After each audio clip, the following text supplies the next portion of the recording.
It's really interesting. Every once in a while, because I started doing pet radio in '93, it's really interesting of the different level of conversation that there is now.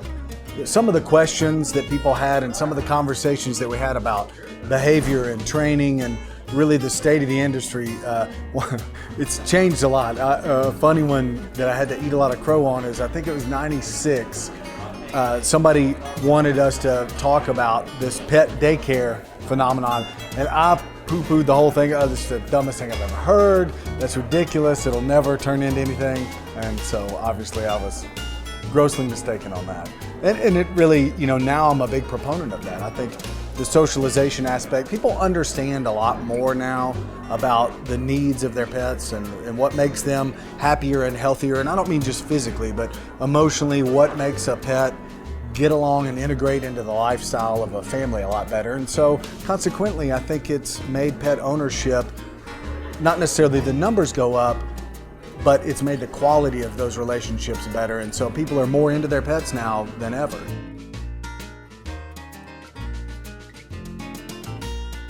I really like people. I like to hear stories. I like to meet different people. And so that's why I've gotten steered away from radio every once in a while, but I always come back to it because I like the conversation part of it. So the substitute for that now is a lot of times at these expos, when I'm doing speeches to the crowd or doing Q&A sessions, you get to feel a lot of what people are talking about, what's new. I like staying on top of it, just like coming to an event like this. You get to see what the industry's up to, what are the new things on the horizon, who's come up with it. Every time you think nobody can come up with something new, there's a whole section of new stuff.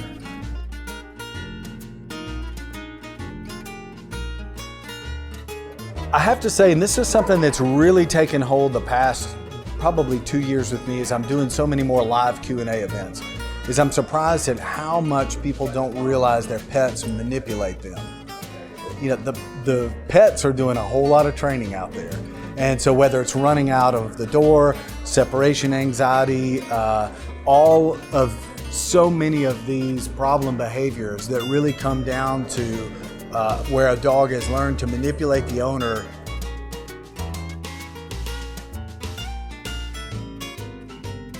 I'd have to break that down a little bit. And I would say for people that are looking to get a new pet, doesn't matter whether it's a puppy, adult, whatever, is really take your time and make a selection. Make a lifestyle match, because there are so many different types of temperaments out there. People get into such a hurry. It's such a impulse buy or adoption or whatever that happens. And I don't think people really think it through.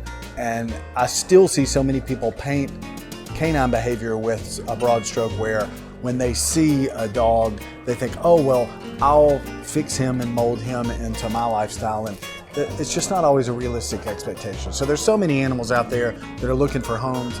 It's a 10, 15-year commitment. If people will take their time and do some homework, make it a family project. If you've got a bunch of kids, get everybody to put in their 2 cents worth of what they like, what they don't like. And hey, what about our lifestyle? Are we active? Do we travel a lot?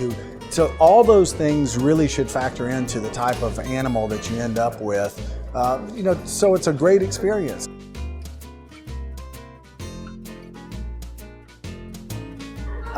I'm always interested and always amazed at the new things and some of the new smart toys that have come out. When you see how engaging it is for the dogs, and I think that's one thing that's really come along the last 5 years, is smart toys have proven that dogs do need mental stimulation, and we have made their lives so easy and lazy that if you do stimulate them mentally and physically, so many of these frustration problems and all that just kind of evaporate or dissipate down to a very manageable level.